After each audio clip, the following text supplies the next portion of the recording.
시청자 여러분 안녕하십니까? 사람, 공감, 소통의 미디어, 종합인터넷 신문, 문화저널 21 아나운서 배소윤입니다. 저희 문화저널 21이 2020년 2월부터 영상 브리핑을 별도로 제작해 전해드립니다. 한 주간 문화저널 21에 게재된 기사를 중심으로 주간 이슈를 비롯한 다양한 소식들을 주간 브리핑으로 구성해 한 주를 시작하는 월요일에 시청자 여러분을 찾아뵙도록 하겠습니다. 더불어 더 정확하고 바르고 따뜻한 뉴스로 기획 구성해 문화저널 21 독자와 주간 브리핑 시청자 여러분의 성원에 보답하도록 노력하겠습니다. 앞으로 저희 문화저널 21 주간 브리핑도 많이 시청해주시고 격려와 성원 부탁드립니다. 저희가 마련한 첫 번째 뉴스는 현재 전 세계를 긴장시키고 있는 신종 코로나 바이러스 관련 소식입니다.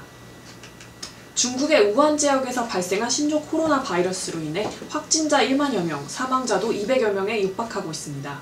문제는 바이러스가 전 세계로 확산되면서 아프리카를 제외한 전 대륙에서 확진자가 발생했고 급기야 세계보건기구 WHO가 국제공중보건 비상사태를 선포하기에 이르렀습니다. WHO가 비상사태를 선포한 것은 2009년 신종플루와 2014년 야생형 소아마비, 2014년 서아프리카 에볼라 바이러스, 2016년 지카 바이러스, 2018년 콩고 민주공화국 에볼라 바이러스에 이어 5번째입니다. 우리나라에서도 2월 2일 오늘 오전까지 총 15명의 확진자가 발생했습니다. 신종 코로나 바이러스는 도대체 얼마나 위험한 병일까요? 대한의사협회가 발표한 대국민 호소 담화문에 따르면 신종 코로나 바이러스는 일반 대기 환경에서는 전파되거나 확산될 실질적인 위험이 없다고 합니다. 격리시설에서 만에 하나라도 존재할 바이러스가 대기를 거쳐 주변 시설이나 사람에게 전파될 위험은 없다는 얘기인데요. 최대집 대한의사협회 회장은 실내 공간이 아닌 일반 대기 환경에서 이 바이러스가 함유된 비말 입자는 물리적으로 공기 중에 존재할 수 없으며 바이러스 자체 역시 생존하기 어렵다고 설명했습니다. 2차 감염에 대한 우려와 감염병 관리를 위한 공공격리시설과 감염병 전문병원의 부재, 그리고 정부 지시체계 혼선 및 보건 일선 현장의 인력 부족 등의 문제가 반복되고 있다고 지적했습니다. 최 회장은 또 효과적인 검역 관리를 위해 중국발 국내 입국 항공편은 적극적인 대책도 검토해야 한다고 말하고 추가적으로 보호 마스크 및 손 세정제, 의료기관 소독 및 방역 물품도 충분히 지원해야 한다고 강조했습니다. 코로나 바이러스에 대한 불안이 증폭되고 있는 가운데 요즘 거리에 나가보면 마스크를 착용한 분이 많습니다. 저도 주머니에 마스크를 넣고 다니는데요. 그런데 과연 아무 마스크나 착용해도 되는지, 그게 아니라면 어떤 마스크를 착용해야 제대로 예방이 되는지 알아보도록 하겠습니다. 의사 등 전문가에 따르면 일반적으로는 종류와 상관없이 마스크를 착용하는 것만으로도 어느 정도 바이러스를 예방할 수는 있다고 합니다. 하지만 가능하면 마스크의 등급을 확인하고 제대로 효과를 볼 수 있는 제품을 착용하는 것이 좋다고 합니다. 식약처는 코로나 바이러스 감염을 막기 위한 마스크로 KF94, KF99 등급의 마스크를 사용하는 것이 좋다고 권고하고 있습니다. 실제 국내 식약처에서 허가받은 보건용 마스크는 KF80, KF94, KF99로 표시되어 있는데요. 여기서 KF는 코리아 필터를 의미하고 뒤에 숫자는 입자 차단 성능을 뜻한다고 합니다.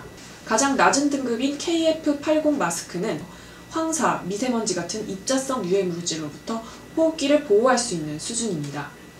그리고 KF94, KF99 등급은 평균 0.4 마이크로미터 입자를 각각 94%, 99% 이상 차단할 수 있어서 황사나 미세먼지는 물론 신종플루 같은 감염원으로부터 호흡기를 보호할 수 있다고 합니다. 그러니까 코로나 바이러스도 K94, KF99를 써줘야 되겠습니다. 이번에는 정치권 뉴스로 넘어가 보도록 하겠습니다. 서울대학교가 뇌물수수 및 직권남용 혐의로 재판에 넘겨진 조국 전 법무부 장관의 법학전문대학원 교수 직위를 해제했습니다. 서울대는 형사사건으로 기소된 조국 법학전문대학원 교수에 대해 정상적 직무 수행이 어렵다고 판단해 관련 규정에 따라 1월 29일자로 직위를 해제하기로 했다고 밝혔습니다. 이 직위 해제는 유무죄를 판단하는 징계와는 달리 교수로서의 직무를 정지시키는 행정조치라며 재판 등을 앞둔 조 교수가 정상적인 강의 진행을 하기는 어려운 상태라고 판단해 이번 조치를 취했다고 설명했습니다.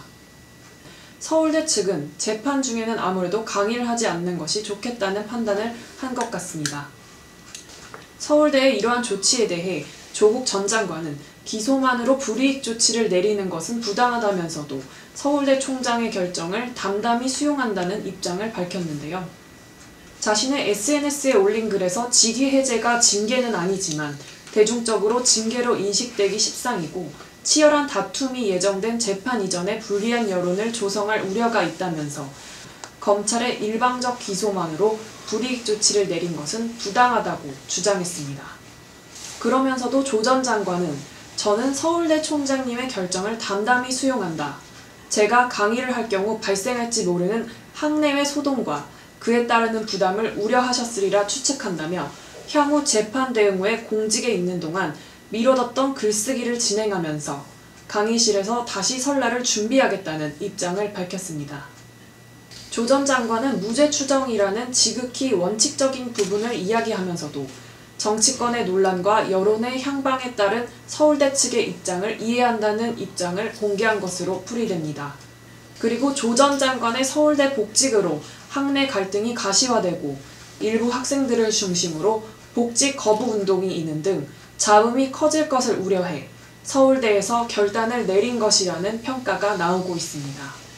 실제 이번 조치를 놓고 서울대 안팎으로 정계와 네티즌들 사이에서도 논란이 발생할 것으로 예상됐는데요. 조 전 장관 본인이 먼저 학교의 조치를 공개 수용함으로써 어쩌면 커질지도 몰랐던 분란을 잠재운 결과라고 하겠습니다.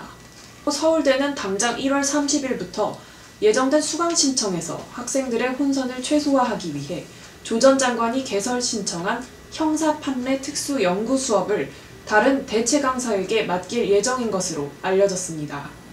이번에는 임종석 전 대통령 비서실장 이야기로 넘어가 보겠습니다. 그러고 보니 문재인 정부 초기 민정수석에 이어 대통령 비서실장까지 검찰에 소환되었습니다.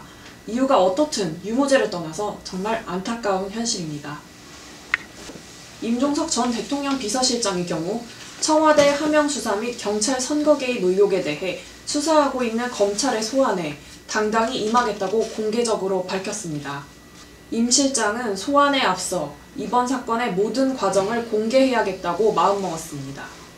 윤석열 총장과 일부 검사들이 무리하게 밀어붙인 이번 사건은 수사가 아닌 정치에 가깝다는 강한 인식을 밝혔습니다. 현재 임종석 전 실장은 2018년 지방선거 당시 송철호 울산시장이 민주당에서 단독 후보로 공천을 받는데 관여한 혐의를 받고 있습니다. 임 전 실장에 대한 소환 조사에 앞서 검찰은 송철호 울산시장과 백원우 전 민정비서관, 황운하 전 울산지방경찰청장 등 관계자 13명을 무더기로 재판에 넘겨 이목을 집중시켰습니다. 이 13명에는 청와대 참모들이 다수 이름을 올렸는데요. 검찰 측의 주장은 청와대 관계자들이 당시 선거에 적극적으로 개입할 수 있었던 배경에는 임종석 전 실장의 재가나 개입이 있었을 것이라는 판단입니다. 검찰은 당시 청와대가 송 시장의 당선에 개입했다고 주장하고 있는데 특히 송 시장이 문재인 대통령의 30년 직이라 아마 청와대가 의도적으로 힘을 실었을 것이라는 의혹을 더 강력히 주장하고 있습니다. 그런데 이제 임종석 실장이 소환 조사를 앞둔 29일 자신의 SNS를 통해서 비공개로 다녀오라는 만류가 있었지만 저는 이번 사건의 모든 과정을 공개해야겠다고 마음먹었다고 소환 사실을 공개했고 나아가 검찰을 향해 무리한 수사를 넘어 정치 개입, 선거 개입에 잘못된 길을 가고 있지 않은지 깊은 성찰을 촉구한다고 강한 발언을 남겼습니다. 임 실장은 또 윤석열 총장과 일부 검사들이 무리하게 밀어붙인 이번 사건은 수사가 아니라 정치에 가깝다. 객관적인 사실관계를 쫓은 것이 아니라 정치적 목적을 가지고 기획을 해서 짜맞추기를 하고 있다면서 정치적 목적을 이루기 위해 검찰총장이 독단적으로 행사한 검찰권 남용이라 규정한다고 비난했습니다. 조국 교수가 거의 무대책으로 검찰의 맹폭격을 고스란히 당한 경우라면 임 전 실장은 굉장히 센 반응을 보이고 있는 건데요. 특히 이완 임 전 실장의 소환은 사실상 문 대통령을 향한 수사로 비춰지고 있어서 과연 어떤 결론이 날지 정치권과 양 진영에서도 큰 관심을 모으고 있습니다. 이런 가운데 황교안 자유한국당 대표는 30일 최고위원회의에서 사실상 대통령을 향한 수사로 보여진다. 이제 대통령이 직접 대답해야 한다고 말하기도 했습니다. 사실 이번 4.15 총선을 두고 여당 측 패널들은 통합에 어려움을 겪고 있는 야당보다는 오히려 검찰과의 싸움이 될 것이라는 전망들을 내놓고 있습니다. 개혁 대상자인 검찰의 마지막 반항이 아닐까라는 분석인데요. 그런데 이런 가운데서도 윤석열 검찰총장이 황교안 대표를 넘어 야권 대선 후보 1위로 올라섰다는 여론조사 결과가 발표돼 또 다른 변수로 꼽히고 있습니다. 끝으로 문화계 소식입니다. 관객 400만 돌파를 예기하는 영화 남산의 부장들이 최근 연일 박스오피스 1위를 기록하고 있습니다. 그런데 남산의 부장들 흥행 중심에는 웰메이드 영화를 담당해온 실력파 스태프들의 내공이 있다는 게 전문가들의 분석입니다. 바로 우민호 감독과 영화 내부자들로부터 함께해온 이른바 우민호 사단 이야기입니다. 전문가들이 말하는 우민호 사단은 고락선 촬영감독의 미장센과 조화성 미술감독의 프로덕션, 조영욱 음악감독 등을 말하는데요. 앙상블이 영화의 완성도를 높였다는 겁니다. 먼저 고락선 촬영감독은 내부자들과 범죄와의 전쟁, 나쁜 놈들 전성시대, 택시 운전사 등 화려한 경력을 자랑하는 베테랑인데요. 이번 영화에서도 한국 영화에서 만나기 힘들었던 신성한 미장세, 즉 무대 위에서의 등장인물 배치, 역할, 무대 장치와 조명 등에 관한 총체적인 플랜을 시도한 것으로 평가받고 있습니다. 실예로 초상화처럼 인물을 담아내는 극도의 클로즈업과 냉정한 시선으로 사건을 바라보는 촬영 등을 들고 있는데요. 이병헌의 떨리는 눈꺼풀까지 잡아낸 촬영은 치밀한 심리 묘사에 도움이 됐고 황금 비율 구도의 화면들은 마치 한 폭의 그림을 보는 듯한 착각을 일으켰다는 평가를 받고 있습니다. 또 영화에서 가장 눈길을 끄는 엔딩 13부는 마치 연극의 한 장면을 보는 것처럼 원씬, 원컷으로 구성돼 한결 몰입감을 주는 장면으로 꼽히고 있습니다. 그리고 우민호 감독과 꾸준히 작품을 함께하고 있는 프로덕션 디자인의 조화성 미술감독은 베테랑, 감시자들, 신세계, 내부자들 같은 범죄 영화에서 흥행 보증수표로 불리는 인물이기도 한데요. 이 조 미술감독은 이번 영화에서 권력자의 공간에 대한 세심한 이해와 해석을 담아냈다고 합니다. 1970년대 미국과 프랑스의 복고풍의 무드 연출이나 색을 과하게 쓰지 않으면서도 단조롭지 않은 분위기로 볼거리를 제공하는 것도 조 미술감독의 실력으로 평가받고 있습니다. 남산의 부장들에서 보여준 조영욱 음악감독의 성과는 영화를 본 관객들의 호평에서 찾을 수 있을 것 같습니다. 이상 저희 문화저널 21이 마련한 첫 주간 브리핑이었습니다. 앞으로 내용과 형식 면에서 더욱 알차고 발전된 모습 보여드릴 것을 약속드리며 이번 한 주에도 신종 코로나 바이러스 대비 잘하시고 활기찬 한 주 되시길 바랍니다. 감사합니다. 아나운서 배소윤이었습니다.